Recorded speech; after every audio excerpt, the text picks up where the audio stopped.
आज वर्षा पाग को समस्त फरमाइश था गरमा गरम पकोड़ी खायापी तो बिना डेरी करी मु आरंभ कर देती पकोड़ी बनापी तो तापाई मु पियाज आलू को लंबा लंबा करी काटी देती अदा और रसुण छेची देती लंका को चुन चुन करी काटी देती एबे आलू रे सबुतक अदा रसुण छेचा लंका और टिके बेसन और ता देहरे टिके कॉर्नफ्लोर पाउडर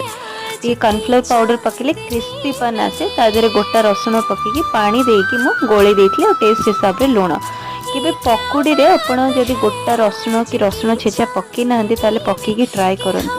तार गोटे टेस्ट बहुत ही बढ़िया आसे। तो एबे मोर पकोड़ी गरमा गरम पकोड़ी रेडी हो गला तो लंका को टिके चिरिकी तेल रे पकई देली छाणिया होबा पे लंका भी मोर छाणी हो जाईची। मु छाली गरमा गरम पकोड़ी रे मजा नबा पई वीडियो टी भल लागितले लाइक करंतु। मामा मामा मामा निया गरमा गरम पकोड़ी